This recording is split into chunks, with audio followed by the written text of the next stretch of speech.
Il n'arrive aucun jour sans que la population congolaise ne crie à l'insécurité urbaine. Oui, l'insécurité urbaine dans toutes les communes. L'exemple est de Kinshasa, où si on ne parle pas Koulouna, on parle d'autres phénomènes. Ici sur ce plateau, nous allons justement revenir sur cette thématique, insécurité urbaine, l'échec persistant des gouvernants congolais. Le problème de la police est-il logistique ou du nombre?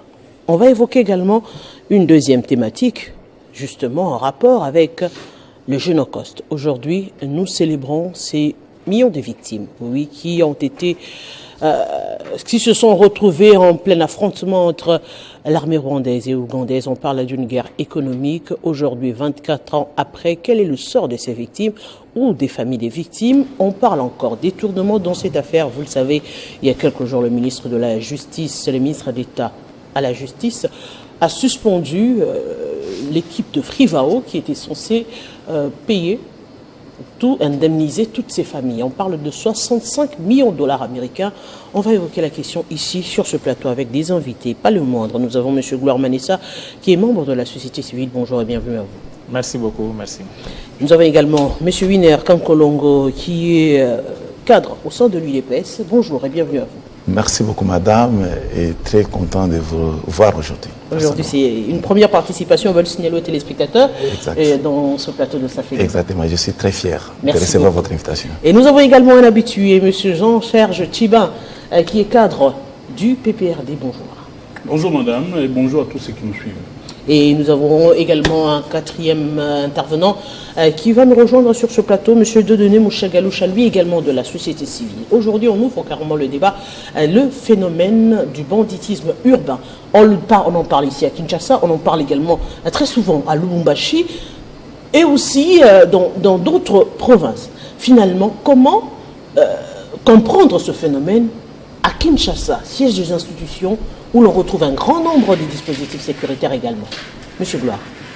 Merci beaucoup, Madame Arlette. Le phénomène du banditisme urbain, c'est l'on qu'on appelle dans certaines villes, avec des particularités dans le Koulouna, Kinshasa et d'autres phénomènes ailleurs. Ce n'est pas un cas, un fait hasardé, ce n'est pas un phénomène isolé. C'est la reproduction des individus, mais aussi des institutions que nous avons. Ça signifie les systèmes de vie que nous menons, des systèmes de gestion de la cité qu'il y a en République démocratique depuis un certain moment, occasionnent l'addiction de certains groupes de jeunes, de certains groupes de personnes à ces phénomènes de banditisme. Parce que si on analyse d'abord les causes de ces problèmes, les causes sont plus sociales.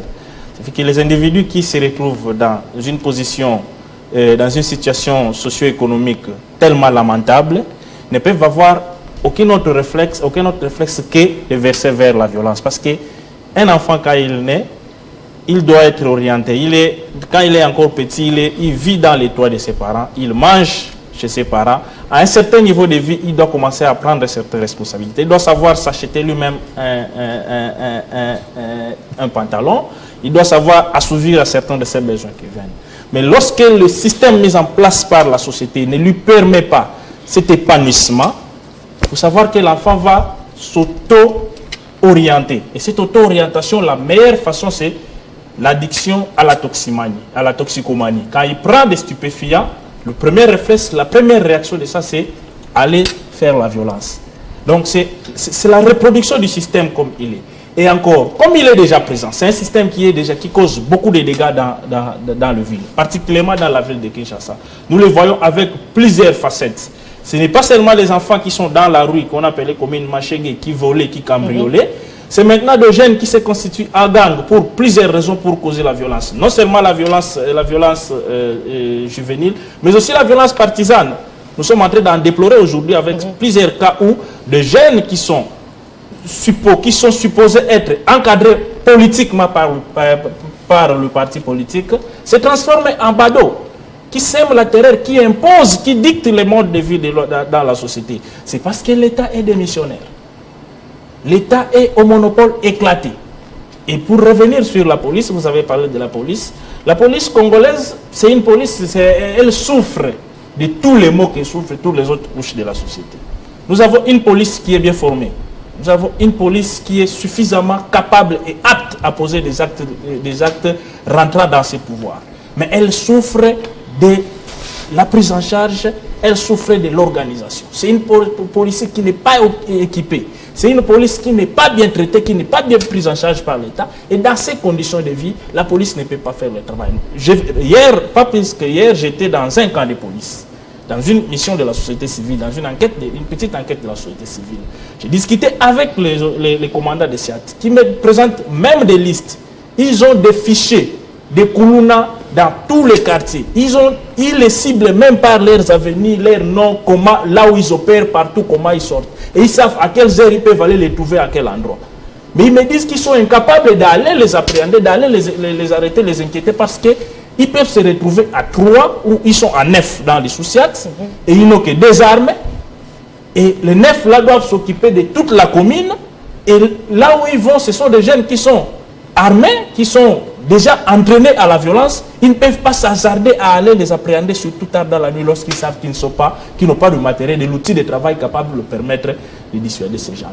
Donc c'est pourquoi nous disons que c'est le mode même de la société. C'est la société congolaise telle qu'il est organisée, telle qu'il est géré, telle qu'il est gouverné actuellement, qui permet que ces phénomènes qui datent de très longtemps puissent continuer à s'amplifier et à causer beaucoup de torts dans la cité. Monsieur Winer Kankolongo, vous êtes membre de l'UDPS. Aujourd'hui, la question revient sur la table parce que justement, il y a eu un phénomène. Il y a eu des choses qui sont arrivées. Aujourd'hui, on pointe du doigt les jeunes de la force du progrès. C'est comme ça qu'on les appelle. C'est comme ça qu'ils s'identifient. Membres d'un parti politique. Ils viennent avec la casquette. Aujourd'hui, les gens déplorent leur attitude, leur façon de faire. La dernière en date était avec ce qui est arrivé à la résidence de l'ancien président de la République. Aujourd'hui, on revient encore. Est-ce que on peut aujourd'hui les compter comme membres de l'UDPS, comme groupe de l'UDPS, comme milice de l'UDPS? Comment les classifier? Merci beaucoup, madame. Madame, on doit d'abord commencer à noter que les jeunes qu'on appelle les jeunes des forces de progrès ne sont pas de l'UDPS, mais seulement ils sont dans une structure associative qu'on appelle ASBEL Force du Progrès, qui s'est adhérée dans la jeunesse de l'UDPS reconnue par notre statut de l'UDPS. Ça, ce sont des précisions que d'autres personnes n'arrivent pas à comprendre. Mais seulement, ce qu'ils sont en train de poser comme acte, je suis en train de supposer que les ASBEL dont organise le jeune qu'on appelle du Force de Progrès, ils ont leur chef certainement, parce que j'ai entendu quelqu'un me dire qu'on a arrêté l'un de leurs leaders. Dans ce sens-là, par absurdité, on m'aurait dit que ce sont eux qui sont passés par la résidence de l'ex-président Joseph Kabila. Mais confirmer que ce sont des membres de l'UDPS, personnellement, je ne saurais pas encaisser ce genre de propos, parce que pour être membre de l'UDPS, il faut vouloir adhérer dans une structure, dans une cellule de l'UDPS. L'UDPS est partout et les cellules sont organisées. Avec nos cellules, on tient des réunions chaque jour. Maintenant, je me demande, est-ce que ces jeunes qu'on appelle les forces du progrès, leurs réunions, ils les détiennent où? Ça, ce sont des questions que je n'arrive pas à comprendre, sauf si les co-débatteurs, ils ont des précisions de là où ils tiennent leurs réunions pour confirmer qu'effectivement, ce sont nos membres de l'UDPS. C'est de la même manière que hier, on accusait les bérets rouges, madame. On disait que les bérets rouges, ce sont des membres effectifs des PPRD. Mais nous avons vu PPRD monter au créneau pour nous dire que les bérets rouges, ce ne sont pas nos membres du PPRD, mais c'est plutôt l'un des structures qui accompagne le PPRD. Et ça a été compris dans ce sens. Ils vont se souvenir à l'époque. Et aujourd'hui, lorsque nous voyons ce que le jeune Jean de Force Progrès est en train de faire sur la toile, ça nous inquiète tous. Et ça ne fait pas la fierté d'être appelé un jeune du Force Progrès. Sauf s'il y a ceux-là qui sont conscients et qui font leur travail avec responsabilité. On ne peut pas englober tout le monde, certainement. Mais, madame, ce qui est aussi vrai que la population congolaise doit vouloir noter, c'est de savoir que hier, soit le 1er août, ce ne sont pas les gens-là qui se sont mobilisés pour aller attaquer la résidence du Première Dame. Non. C'est le Première Dame qui s'est précipité. Donc, c'est-à-dire les policiers qui sont à la garde du Première Dame, qui se sont précipités pour tirer sur le jeune. Alors que le jeune provenait de poser un acte que moi je n'avais pas apprécié, que je peux qualifier ici des actes purement criminels, madame. Et ça, c'était où? C'était sur l'avenue Ouvira. Quiconque maîtrise bien la ville, maîtrise l'avenue Ouvira qui est juste en face du Pullman Hotel. Mais quitter de là et prendre l'avenue de l'Hôtel du Fleuve pour chercher comment fuir, et c'est à ce moment-là que la police est mise pour la garde de madame la première dame, l'ex, a voulu faire ce que nous avons vu du buzz qu'il a voulu faire. Et nous comprenons. Et je ne sais pas si nous sommes là pour parler de ces propos, mais je trouve que ce n'est pas important. Tout Congolais a suivi ce genre de propos qui n'est pas aussi digne pour une dame responsable et respectueuse de la République. On va revenir sur le sujet, justement. S'il faut revenir, là, ça sera content, et je vais revenir exactement. Oui, évoquer l'aspect de l'insécurité urbaine. Exactement. Aujourd'hui, vous avez évoqué, vous avez expliqué comment comprendre les forces du progrès au sein de l'UDPS. Exact. Est-ce que l'UDPS n'a pas vu venir ce groupe? Parce que c'est parti de longtemps. À peine l'UDPS accède au pouvoir, l'on parlait des forces du progrès qui menaient sa loi au niveau des Kasumbalesa, qui prélevaient les taxes. La question est restée vide. Oui, madame. On est revenu encore, même les civils, pendant l'arrestation, qui ont salué l'action de la police, reviennent pour dire qu'à un moment donné, ils ont commencé à mener la loi. Ils avaient leur prison, ils détenaient des gens, ils emprisonnaient, ils jugeaient même des gens. Est-ce qu'aujourd'hui, l'on peut reconnaître ces actions comme des actions criminelles et qui valent aujourd'hui d'être traqués et dissuadés à travers la République? Des criminels qui posent des actes de barbarie, madame, en République démocratique du Congo, pas seulement à Kinshasa, parce que vous avez cité Kasumbalesa, ce sont des gens à arrêter et par besoin les juger même par voie de flagrance et qu'ils soient condamnés, certes, madame. Mais ici, ce qui frise et ce qui fait mal, c'est lorsqu'on veut mettre l'IDPS dans une histoire que l'IDPS ne connaît pas. On voulait coller l'IDPS quelque chose qui n'est pas vrai. L'IDPS a un siège national qui est limité, connu de tout le monde. L'IDPS a des structures connues, mais là où ces gens-là, où ces jeunes bandits sont en train de s'organiser, ce n'est pas l'une des adresses de l'IDPS. Ça doit vraiment être noté. Mais quand quelqu'un se prévaloir du pouvoir tiré de l'IDPS pour commettre des bavures nationales, là, moi, j'évite les autorités qui ont à la charge de la sécurité de la République de bien veiller sur ça. Parce qu'on ne peut pas comprendre que les compatriotes sont en train de souffrir, le maman, les papas, les uns et les autres sont en train de pleurer jusqu'au point, voire même d'instaurer un cachot et arrêter les gens. Mais c'est très grave. Moi, je pars dans l'absurdité parce que personnellement, je n'ai jamais vécu cela. Mais par rapport aux informations qui nous viennent de gauche à droite, c'est à cela que nous sommes en train de m'atteler pour démontrer que former un système allant dans le sens de berger des criminels, en tout cas, cela ne peut pas provenir de l'IDPS. L'IDPS est un parti pacifique que tout le monde maîtrise très bien. L'IDPS est un parti modèle que tous les partis ont tiré leurs sources. Mais à ce stade, prendre les bandits et les associer avec l'IDPS, c'est voir des choses le contraire. L'IDPS, laisser l'IDPS calme, laisser les mafrans être traqués tels qu'ils sont en train d'être traqués par notre police, et nous tous, nous sommes contents de cela, madame. Monsieur Tchibin, on revient encore aujourd'hui pour évoquer l'insécurité. L'insécurité, oui, le banditisme urbain, on l'évoque, on parle de phénomène Kuluna. On parle aujourd'hui des forces du progrès, d'ailleurs, qui sont, on le signale, qui sont en train d'être traquées par la police. Les QG ont été vidés également. Comment dissuader, M. Wiener l'a dit, comment séparer les bérets rouges du PPRD? Comment séparer la force du progrès à l'UDPS? Merci madame pour la parole. Nous saluons nos co-débatteurs et nous plaidons pour un débat républicain. Avant de répondre à votre question, j'aimerais saluer quelqu'un, un compatriote qui est malade à Makala, l'honorable Mike Moukebaye, et qui souffre sérieusement du fait de cette justice qui est malade. Nous appelons le bureau conjoint de droits de l'homme de la MONUSCO, nos frères de la société civile et tous ceux qui soutiennent réellement l'état des droits, de faire en sorte que ces compatriotes qui n'ont rien fait et qui souffrent à cause de ces opinions Makala soient libérés. Et nous saluons tous ces compatriotes qui se trouvent en ce moment dans des maisons carcérales en République démocratique du Congo du fait de la justice. Madame, l'insécurité. L'insécurité aujourd'hui ne se vit pas seulement à Kinshasa, l'insécurité se vit un peu partout en République démocratique du Congo. Pourquoi il y a l'insécurité? Mon frère de la société civile a donné de causes de cette insécurité. Parce qu'aujourd'hui, il a parlé de la défaillance de l'État. Mais moi, je dirais que l'État est en faillite, madame. L'État est en faillite. Parce qu'en soi, ceux qui ont fait des études en matière de sécurité, en matière de criminalité, quand on parle de la sécurité, on fait appel aux moyens. Nous sommes en plein 21e siècle, madame.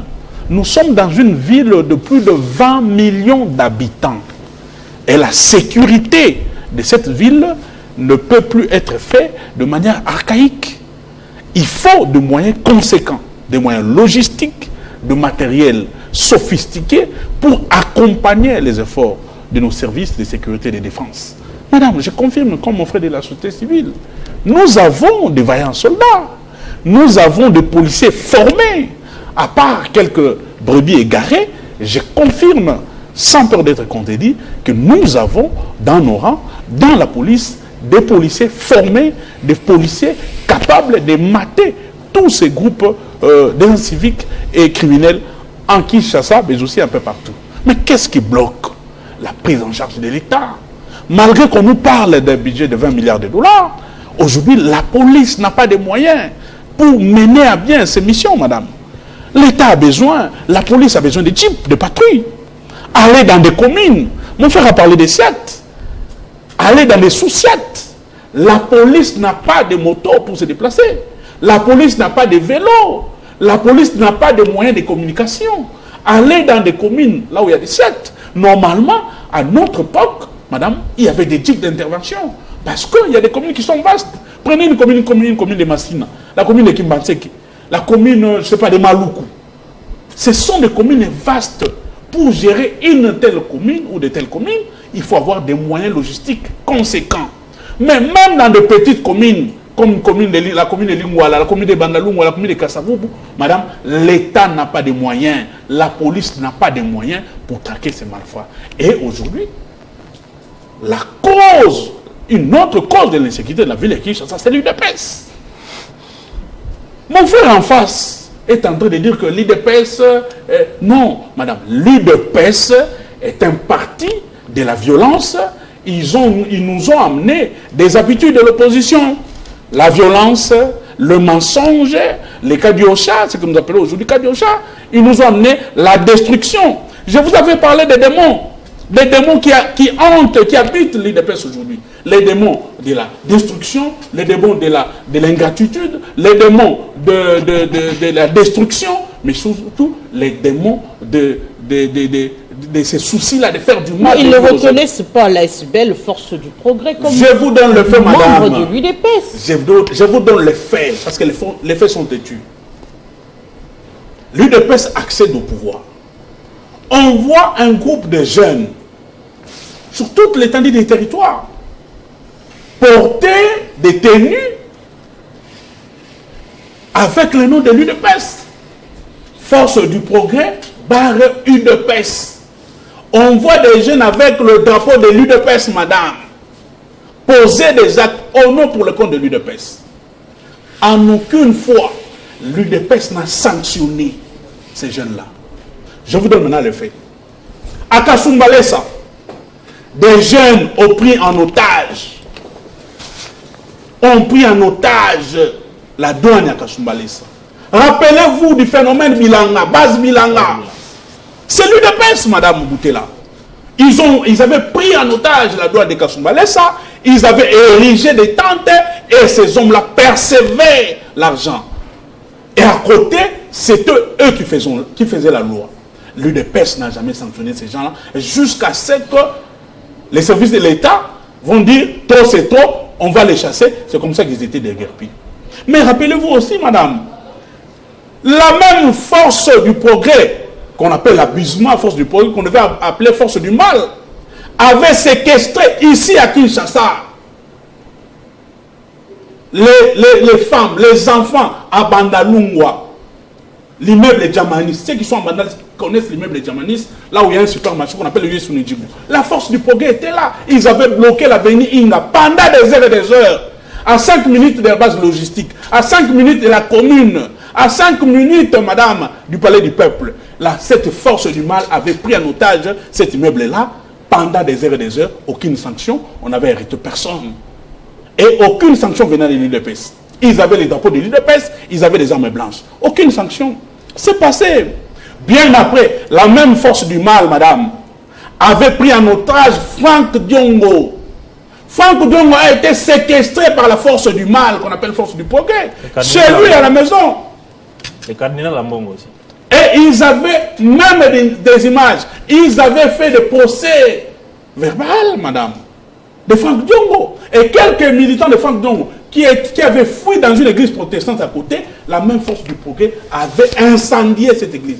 Heureusement qu'il n'y avait pas mort d'homme, mais il y avait des dégâts matériels. Rappelez-vous de la même force du progrès, madame. Ils avaient séquestré la maison du cardinal Lambongo à Centre-Lindongue. Les images existent. Ces hommes avaient quoi? Avec les t-shirts de l'IDPS, avec les effigies des responsables de l'IDPS, ils avaient les drapeaux de l'IDPS, ils agissaient au nom pour le compte de l'IDPS. On n'a jamais sanctionné ces hommes-là. Et aujourd'hui, ou plus tard hier, ces hommes-là sont allés, madame, faire du mal. Il faut le dire. Leur mission, c'était éliminer physiquement la très distingue Marie-Olive Lembe. Il dit qu'ils avaient quitté l'avenue Ouvira pour échapper. Là encore, c'est très grave. L'avenue Ouvira se trouve où, madame? Au centre des affaires de la RDC à la Gombe.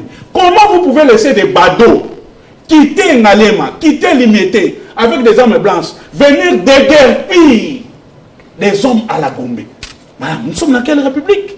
Si des hommes qui n'ont pas de qualité, qui n'ont pas de compétences, quittent la cité avec un nombre de 200 ou 300 personnes, franchissent les communes, madame, prennent les taxis, prennent les motos, arrivent à la Gombe, dans une zone hautement sécurisée, là où il y a des ambassades, là où il y a les sièges des institutions, arrivent, madame, et donnent des conditions pour déguerpir ou déloger quelqu'un, c'est trop grave. Mais et si cela sort, oui, si ces choses sortent de la bouche d'un membre de l'UDPS, eh bien, je suis d'accord que l'État est défaillant, l'État est en faillite, l'UDPS doit partir parce que là, nous avons touché le fond du gouffre, madame.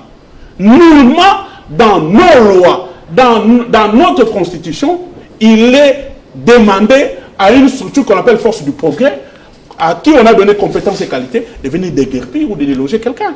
C'est anormal et ce sont ces choses-là que l'UDPS nous a amenés au sommet de l'État. Mais nous disons, très chers frères, nous vous mettons en garde et nous alertons la communauté internationale, le peuple congolais, nous prenons le peuple congolais à témoin. Si quelque chose arrive à Marie-Olive Lembe Kabila, à ses enfants, au cadre du FCC et du PPRD, ça sera sur la tête de M. Tshisekedi, ça sera sur la tête de M. Kabouya, ça sera sur la tête de l'UDPS, parce que trop c'est trop, nous ne sommes pas vos femmes.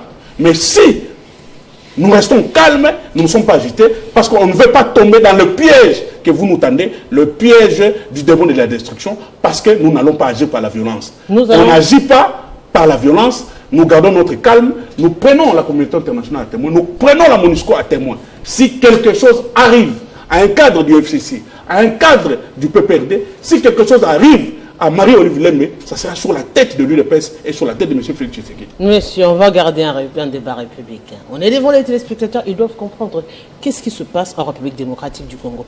Aujourd'hui, la grande question, c'est que il fallait que ça arrive à une autre personnalité, comme la résidence d'un ancien président de la République, pour que la question soit mise sur la table. Vous avez évoqué des cas. C'est parti d'où? Aujourd'hui, est-il normal que des personnalités, Parce que pour prendre un groupe de gens, les payer pour venir déguerpir quelqu'un, ça veut dire que vous avez des moyens. Et aujourd'hui, apparemment, c'est devenu comme une habitude. Donc c'est un groupe qu'on peut prendre pour venir dissuader quelqu'un, pour venir déguerpir quelqu'un. Et si on devrait établir les responsabilités aujourd'hui, on parle des forces du progrès, oui, mais ils ne sont pas arrivés en ville eux-mêmes. Il y a quelqu'un qui les a emmenés en ville pour exécuter quelque chose. Est-ce qu'aujourd'hui, on peut établir les responsabilités pour traiter le problème dans le fond? Monsieur Gloire. Merci beaucoup, madame. Effectivement, cette question doit être traitée dans les fonds, loin des considérations partisanes. Et la force du progrès, d'abord en commençant, je vais commencer par attaque acteur de la société civile, dénoncer les actes qui se sont passés à la résidence de l'ancien président de la République. L'ancien président de la République mérite d'être sécurisé. Après 2028, nous aurons encore le président Félix Tshisekedi sera aussi deviendra ancien président de la République. C'est le deuxième que nous aurons dans notre pays. Et nous n'avons qu'un seul ancien président de la République qui est en vie aujourd'hui. Les autres sont partis dans les conditions que nous connaissons. C'est une personne qui mérite, et sa famille qui mérite d'être protégée, ne peut pas être livrée à des scènes de barbarie comme ça, c'est pas quelque chose de beau. Et puis nous dénonçons aussi, nous dénonçons également, nous luttons contre les discours de haine, toute la vague de discours de haine qui s'ensuivent sur la famille de l'ancien président de la République et son épouse. Aujourd'hui, partout dans les réseaux sociaux, ce sont des images, mais également du côté du président en fonction avec son épouse. Partout dans les réseaux sociaux, cet événement qui s'est déroulé avec un banditisme qu'on pouvait tous condamner s'est transformé en une campagne de haine, une campagne de discrimination contre ces personnalités et leurs familles. Nous devons respecter nos institutions, nous devons respecter ceux qui dirigent le pays. Les citoyens responsables doivent avoir une révérence face aux personnalités qui dirigent le pays et ces discours sont à bannir. Parlant de ce phénomène de la force du progrès, je vais vraiment l'analyser en dehors de toute émotion.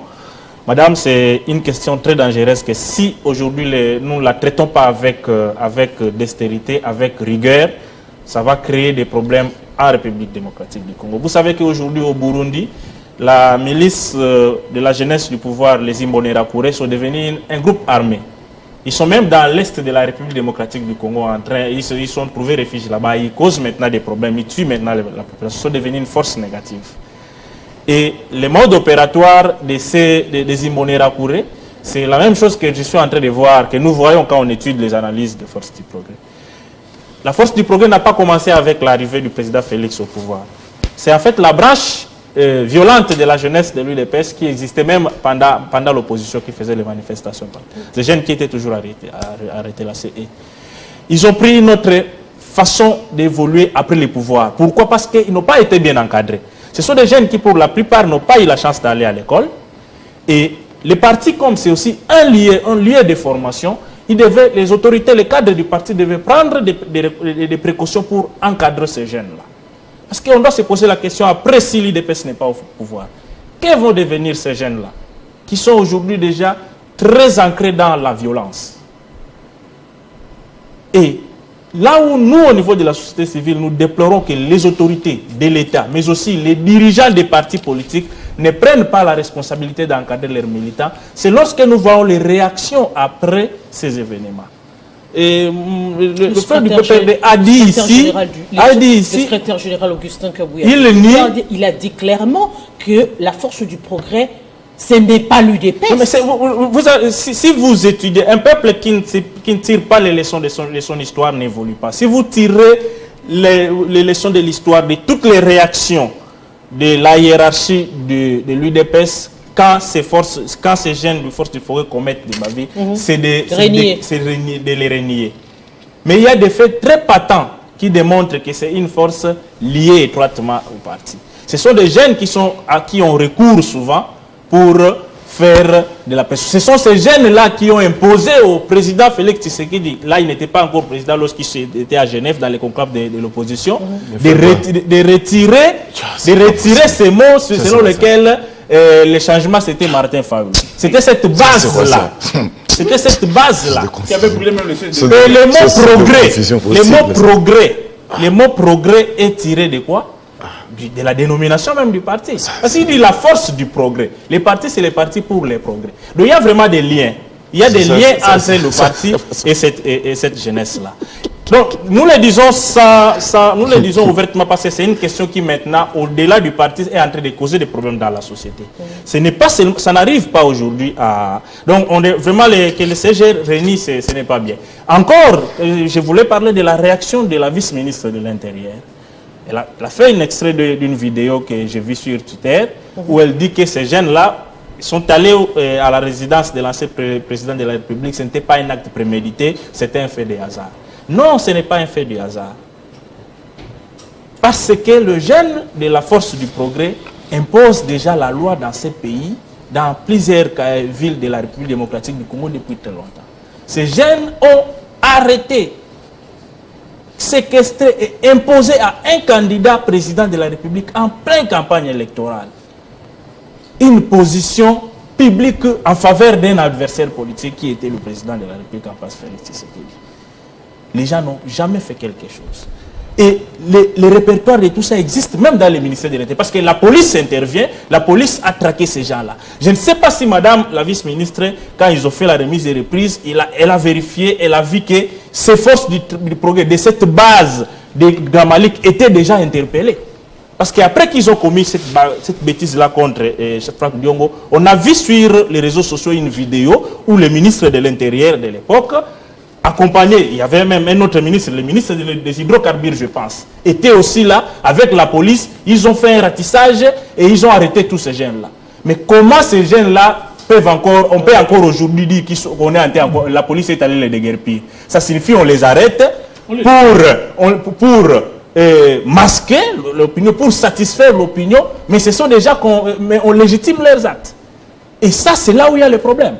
Parce que on les a arrêtés. La même base, au même endroit à Gramalik. Quand ils ont séquestré Franck Diongo, le lendemain matin, une opération de la police conduite par le ministre de l'Intérieur et d'autres membres du gouvernement. On a déguerpi ces gens dans cette base-là. Comment on peut expliquer que, pas moins d'une année, de 2 ans après, on répare à traquer ces jeunes dans cette même base? Ça signifie qu'on est en train de faire du populisme, on est en train de vouloir masquer, dire à l'opinion que... Mais monsieur Manessa, oui. Cette structure existe et persiste parce que, comme vous le dites, on le laisse faire d'une certaine manière. Mais ces leaders qui les utilisent aujourd'hui, on prend l'exemple de ce qui s'est passé dernièrement.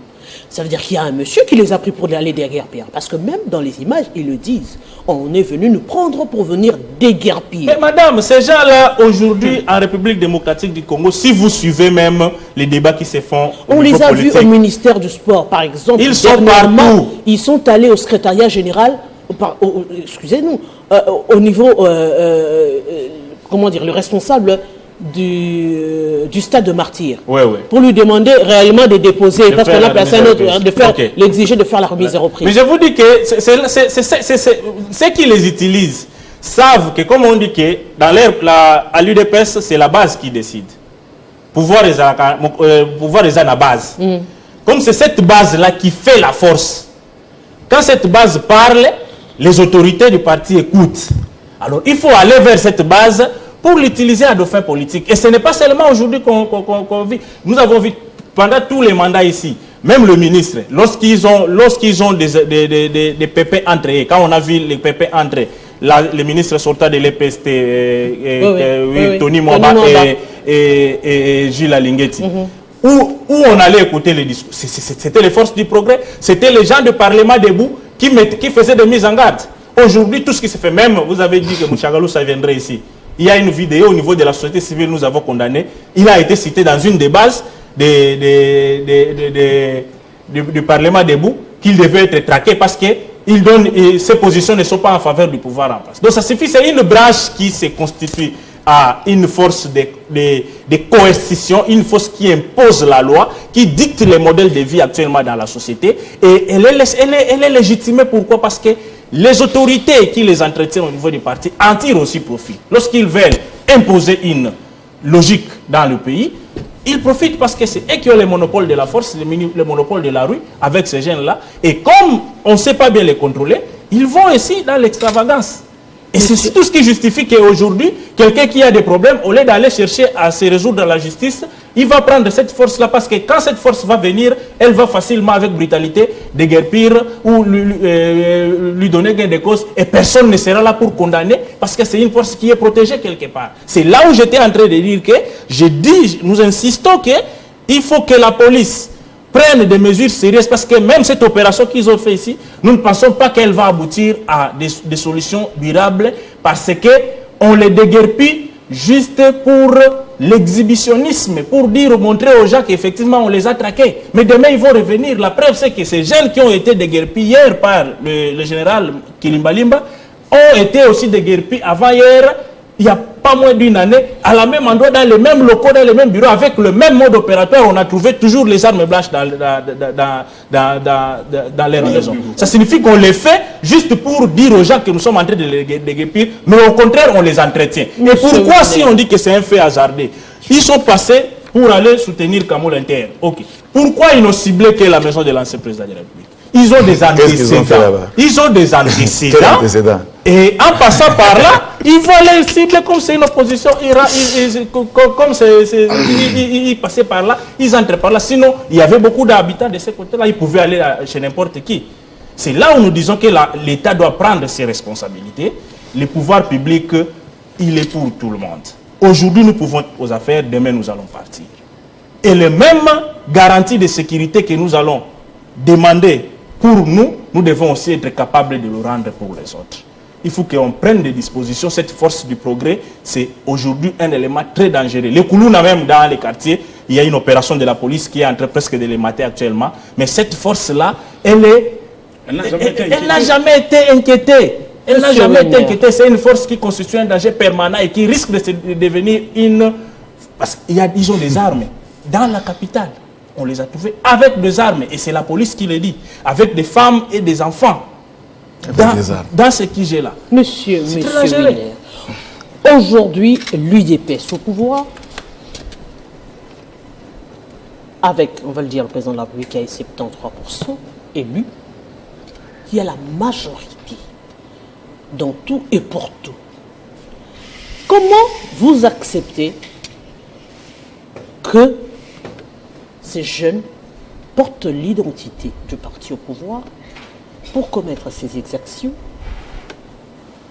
et à la limite, vous vous limitez, permettez la tautologie, de dire tout simplement que ce ne sont pas les jeunes de l'UDPS. Est-ce que c'est suffisant aujourd'hui? Est-ce que aujourd'hui l'UDPS peut renier alors que ce jeune évolue pendant autant d'années avec la casquette UDPS et qui ne sont pas inquiétés? Merci beaucoup, madame. J'ai comme impression que mes co-débatteurs ne m'ont pas suivi. Apparemment, ils sont ailleurs, ils ne sont pas ici avec nous. Ils ne m'ont pas suivi. Je suis en train de vous dire ceci, chers frères. L'UDPS est un parti politique organisé. Qui tout le monde est soumis au test de l'UDPS. De quel test je parle? Je parle du statut ainsi que les règlements d'ordre intérieur de l'UDPS. Est-ce que des confirmations que nous écoutons ici sur table, ils peuvent nous donner des preuves là où ils tirent ce qu'ils sont en train de dire, madame? Il est membre de la société civile. Non, lui n'est pas membre de la société civile, madame. Il est membre du Kabylie, il est du PPRD, triqué justement pour compléter. Donc, lorsque vous sentez l'analyse que l'homme est en train de faire, ça sort en lui la qualification d'un parti politique, madame. Mon frère, nous sommes sur terrain. Je pense que nous sommes sur terrain. Cette brigade s'appelle Brigade Spéciale. Monsieur Winer, tu as dit des choses. Monsieur Gloire, tu as dit des choses. Monsieur Winer, justement, monsieur Winer. Monsieur Winer, nous sommes ici sur ce plateau, chacun a sa casquette, qu'on ne va pas le renier ici sur ce plateau, parce qu'on les reçoit comme tels. Madame, nous arrivons à comprendre les gens. Madame, je suis politique et on n'a pas commencé à faire le débat politique aujourd'hui. Nous comprenons et nous détectons les hommes à travers leur manière de parler et leur façon de faire des analyses. Ce n'est pas la première fois que nous... Bon, c'est normal. Ici, quand on ne pense pas comme nous... Monsieur Gloire, Moi, je pensais que Gloire est habitué aussi de faire le débat. Laissez-le exprimer son point de vue. Je pensais qu'il est aussi habitué. Il faut être comme Tibet. D'ailleurs, lui dérange souvent, mais aujourd'hui, il est calme. Mon frère ami, il y a des choses que vous êtes en train d'incomber sur IDPS par ignorance. J'insiste, je vous dis que c'est par ignorance que vous disiez cela. Mais pourquoi vous laissez les gens prendre votre casquette de UDPS et faire des choses qui vont à l'encontre de l'idéologie et des principes de votre parti? L'IDPS recrute les membres à travers le cellule. Et dans chaque cellule, il y a ce qu'on appelle le registre. Ce qui ne se fait pas dans d'autres partis politiques dont le se trouve. Et est-ce que, il faut maintenant poser la question, madame, on peut consulter le registre de l'IDPS qui contient le nombre de membres de l'IDPS si on peut retrouver effectivement les gens, par exemple, ceux qu'on vient d'arrêter. Donc, ils les disent justement pour faire leur baisse politique. Et nous, nous comprenons. Nous laissons les enfants jouer, comme on dit souvent à Kinshasa, laissez les enfants jouer. Mais l'IDPS est pour rien. Madame, Chalère, je cite les noms ici. Le monsieur qui est à la tête des bérets rouges du PPRD, qu'ils ont pris le risque de tuer le membre de l'IDPS vif dans notre siège national. Pendant qu'ils étaient au pouvoir, nous avons décrié, madame. Qu'est-ce qu'ils avaient fait? Qu'est-ce qu'ils avaient fait? Est-ce qu'ils ont infligé des sanctions contre leurs frères, leurs amis, leurs membres du parti? Parce que Chalère s'était vraiment identifié comme membre du PPRD, mais qu'il est en train justement de faire un recrutement pour constituer un groupe qu'on appelle le Béret Rouge. Ils peuvent nous sortir ici, ne fût-ce que morceau de sanctions provenant de M. Kabila sanctionné Chalère. Si ce n'est que continuer à lui acheter des machettes, madame. Le phénomène machette dont nous sommes en train de décrire ici, posez la question à Bochab ainsi qu'à Chadari, ils vont vous dire. Ce sont eux qui ont pris le risque en RDC, madame, pour acheter des machettes et distribuer cela, c'était en Gaba, aux yeux de tout le monde. Ça, c'était visible. Mais ici, on vous dit non, les gens là sont de l'IDPS par le simple fait qu'on les a vus avec des polos, lesquels polos Liv Lembe a pris le risque hier de faire porter aux gens. De faire porter aux gens des polos de aujourd'hui, vous reconnaissez que ce phénomène est politique. Mais madame, moi je ne peux pas dire que c'est politique. Moi je suis en train de constater tel que tout le monde est en train de constater. Parce que nous vous disons que le phénomène, si réellement le phénomène existe dans le sens de traquer la population congolaise, c'est le moment que notre pouvoir judiciaire ainsi que le ministre de l'Intérieur de s'impliquer pour traquer ces gens-là. Là, moi, je suis en train de le dire, madame. Mais je continue pour dire, les réactions d'hier, madame, dont on a évoqué ici par mon frère Tchibin, qui est allé au niveau voire même de citer le président de la République par le simple fait que si jamais, Olive Lembe mourait, ou soit ses enfants, ou son mari, ça sera sur la tête de Félix Tshisekedi. Et il le dit, il insiste. Mais vous l'avez aussi dit à un moment. Non, madame, écoutez. Madame, écoutez. Tshisekedi n'a jamais été vos langages politiques, justement. C'est vos langages politiques, justement, qui... Madame, il faut différencier les choses. Permettez. Est-ce que ce ne sont pas vos langages politiques qui poussent au bout finalement... Non, qui poussent au bout finalement les jeunes à agir autrement. Aujourd'hui, si nous déployons les langages extrêmes qu'utilisent réellement les politiques. Non, mais il faut citer les politiques parce qu'ici, madame, nous sommes en face... Ce que vous condamnez le PPRD hier ou encore le FCC hier, c'est qui se fait actuellement. Madame, rien n'a changé. Et au détriment de la population congolaise aujourd'hui. Parce que si hier vous avez déploré le phénomène Béret Rouge, qui étaient les premières victimes? C'était la population. Aujourd'hui, le phénomène Force du Progrès. Qui sont victimes? La population congolaise. Madame, accordez-moi la chance de terminer un peu mes idées. Parce que vous m'avez coupé, donc ça risque de perdre le feeling, madame.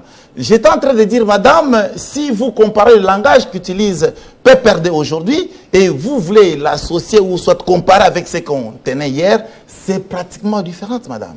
Hier, Kabila posait des actes en caractère sanguinaire, madame, et c'est connu de tout Congolais. Parce qu'aujourd'hui, madame, force du progrès, on n'a pas identifié des cas de mort d'hommes.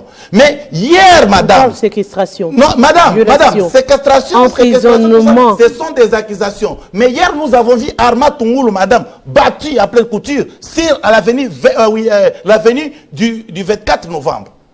Pas longtemps que hier, madame. Nous avons vu cela. Et aujourd'hui, la famille d'Arma Tungoulou me demande, moi, Maître Winner, chaque jour, où est parti le corps de notre frère. Mais Tibet est présent, je pense qu'il va répondre à la question.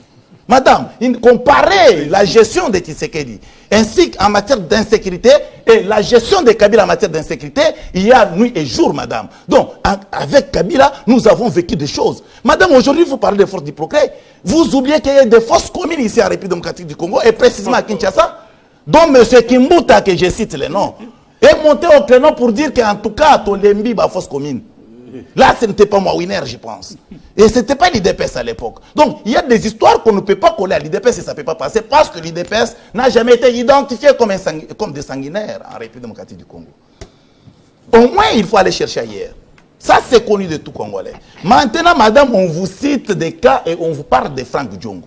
Est-ce que Franck Diongo, on peut soulever la question de Franck Diongo dans votre émission très précieuse, madame?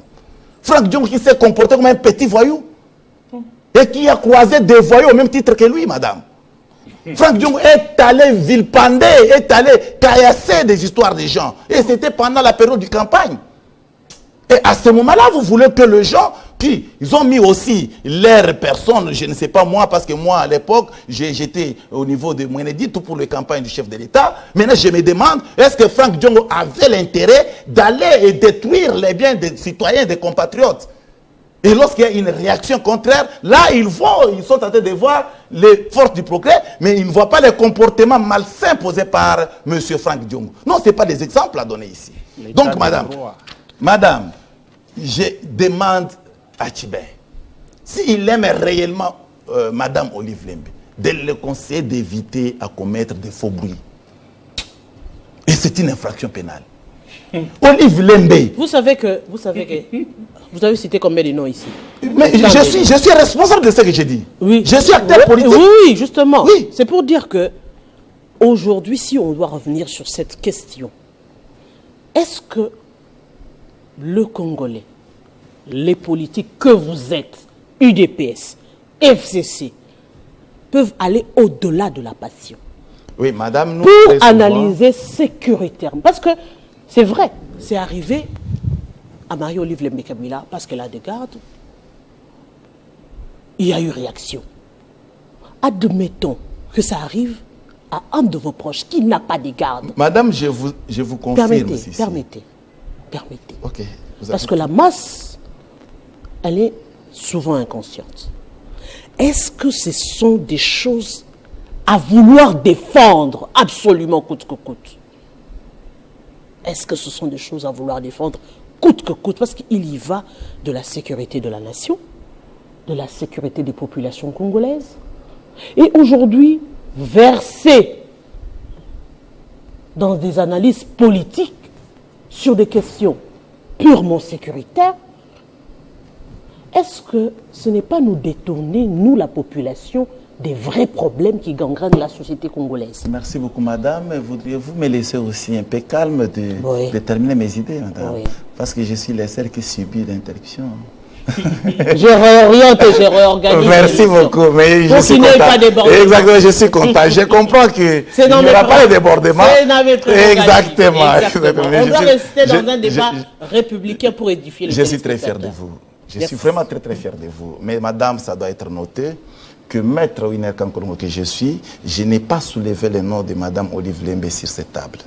Avec beaucoup de respect, je n'ai pas voulu entrer au fond de la quintessence du problème soulevé. Ce monsieur Tibet, lorsqu'il prend la responsabilité de la mort, entre guillemets, de Olive Lembe et il le met sur les épaules, pas seulement de l'IDPS, et il cite le président de la République. Madame, c'est très grave. On ne peut pas laisser ce genre d'histoire passer. Nous sommes obligés de répondre et répondre avec vivacité. Pour dire que lorsque Olive Lembe crée de la baisse politique, cela ne concerne pas l'IDPS. Nous avons beaucoup de respect envers Olive Lembe.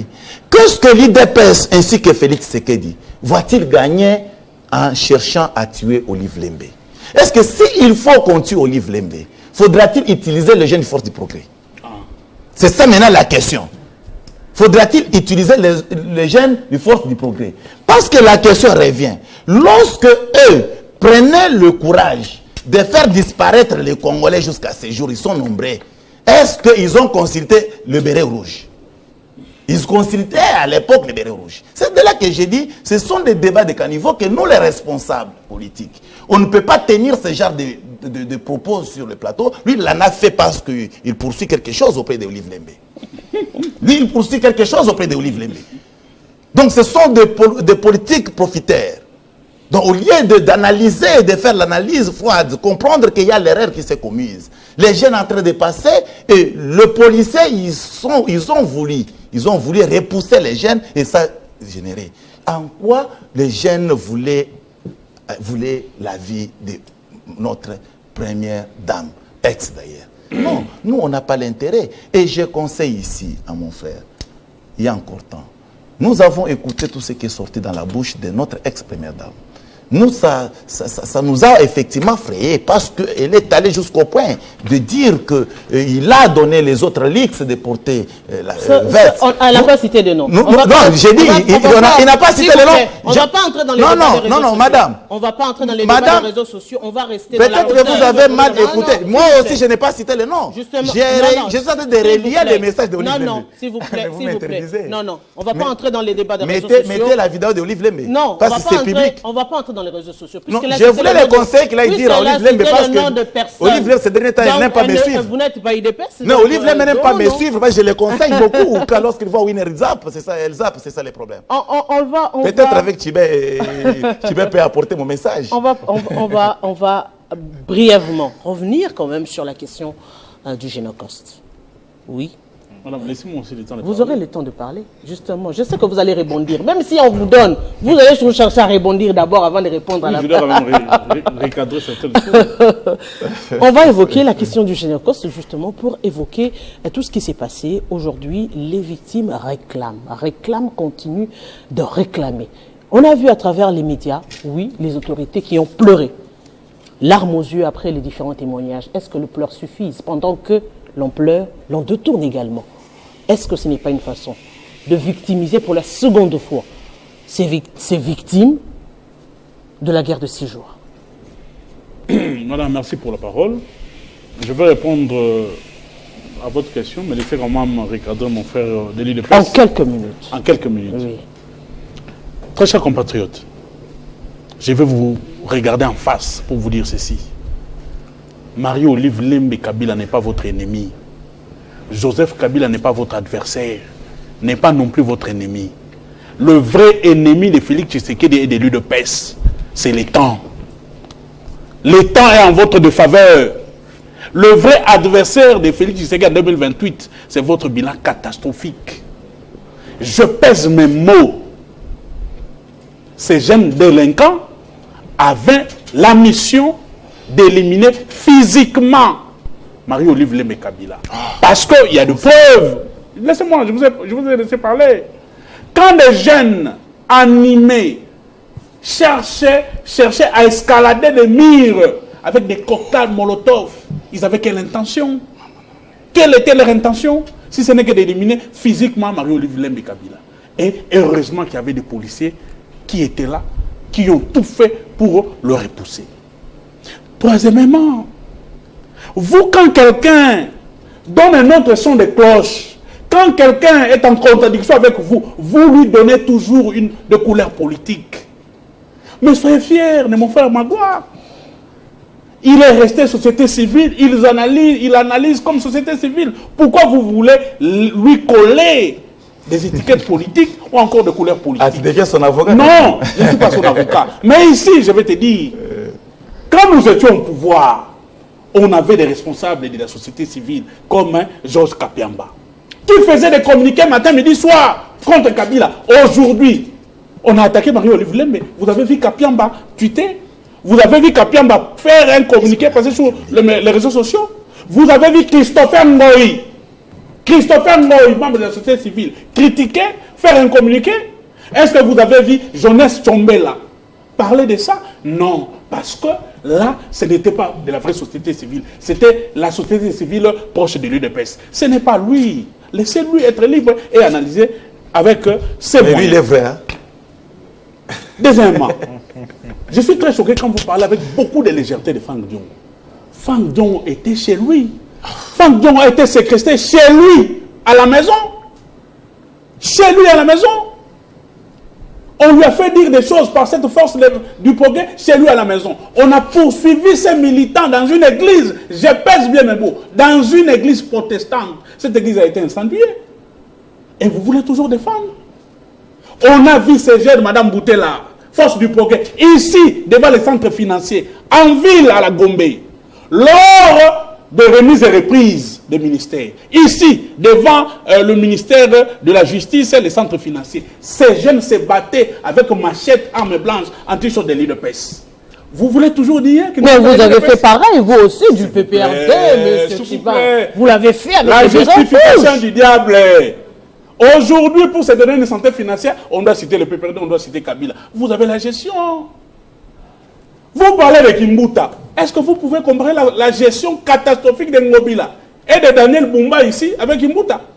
Kimbuta est le géniteur de l'architecture, je dirais, politique de cette ville de Kinshasa.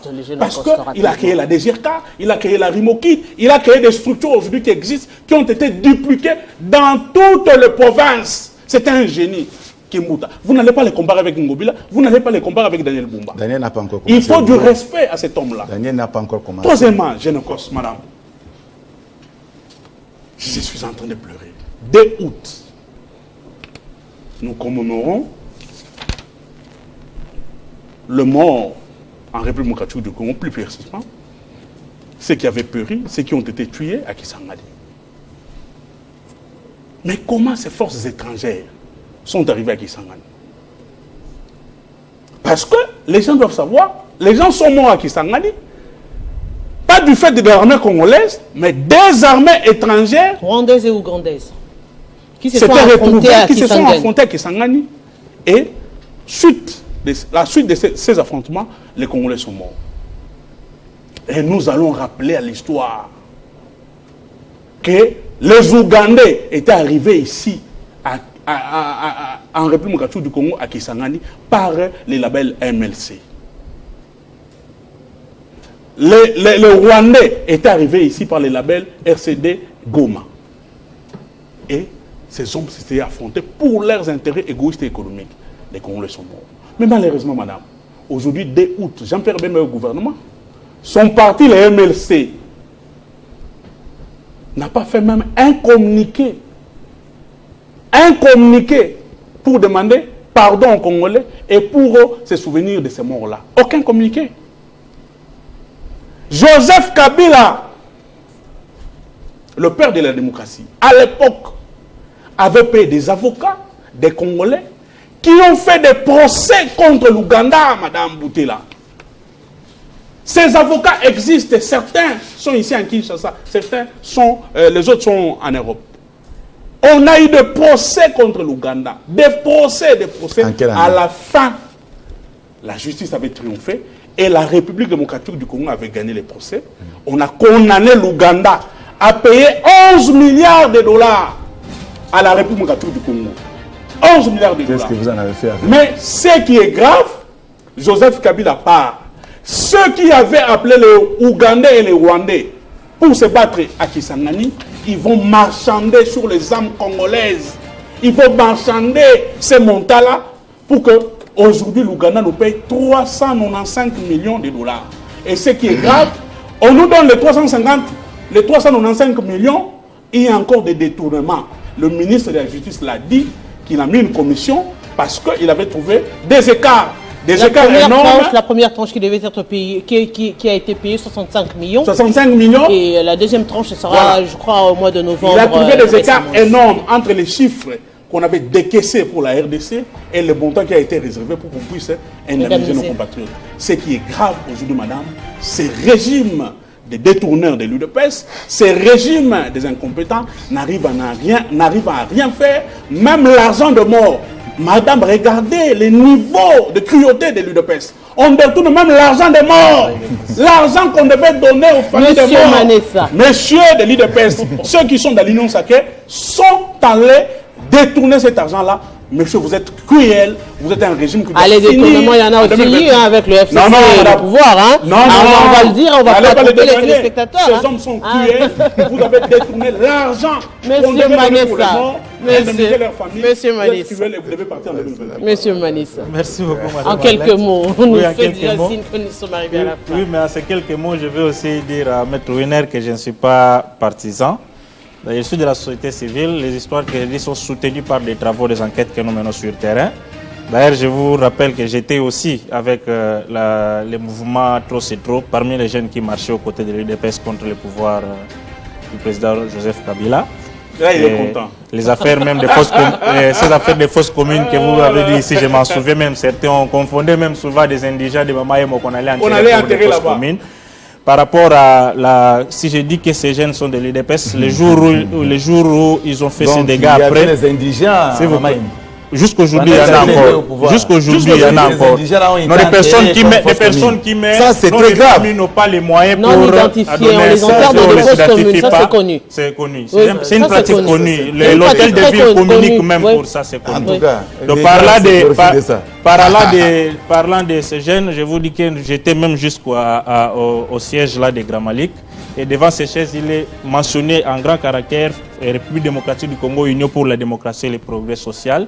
Et ces jeunes sont aussi détenus, mentionnés, brigade spéciale et UDPS, force du progrès. Donc c'est pas pour là. Une cinquantaine a même été arrêtée. Il y avait une cinquantaine a été arrêtée. Une cinquantaine a été arrêtée. Un procès devait être organisé, je pense, aujourd'hui. Je pense notre point focal va nous dire aussi ça. Donc ce ne sont pas des faits qui nous viennent du hasard. Parlant du génocoste, madame, je vais commencer d'abord par saluer le mémoire de tous nos compatriotes qui sont tombés à la suite des conflits graves, des crimes graves qui ont été commis à l'est de notre pays.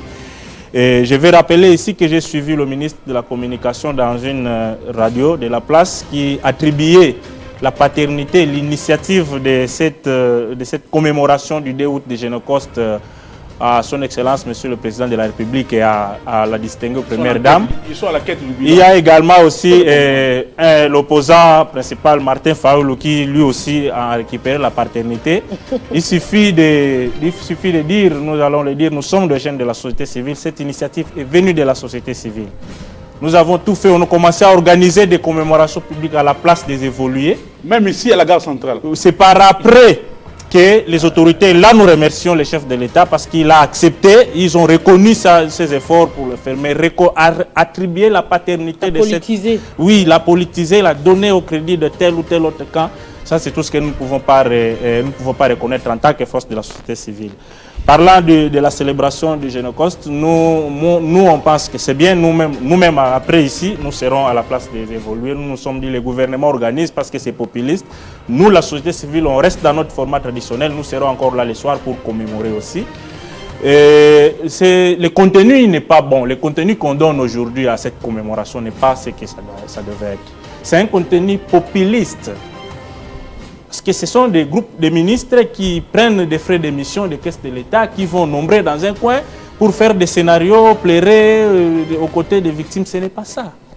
Le vrai contenu que nous, à l'initiative de cette commémoration, était d'interpeller, c'était un devoir mémoriel, d'interpeller la communauté tant nationale qu'internationale, que les crimes sont odiés, que les populations en souffrent et que les victimes qui existent doivent avoir réparation. C'est ce qui a conduit à la création de FRIVAO et d'autres mécanismes de réparation des victimes qui sont nombreux.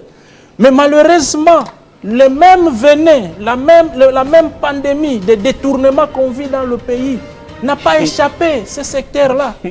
Est-ce qu'on peut être fier aujourd'hui d'aller commémorer? Manger l'argent du monde où on a les victimes qui pleurent, on pleure avec les victimes, alors que l'argent destiné à leur... Non, ce n'est pas seulement l'UDPS.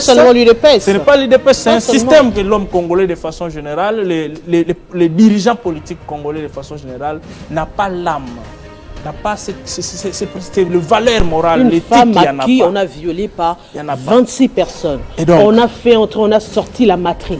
On l'a fait rentrer la matrice par la main. Donc, Et on a continué à c'est pénible. vous prenez son argent, vous mangez C'est pénible. tranquillement. Donc, nous devons revenir, nous implorons aux dirigeants de revenir sur cette vocation du Génocoste, mais aussi de faire des efforts, de fournir beaucoup d'efforts pour que la paix revienne.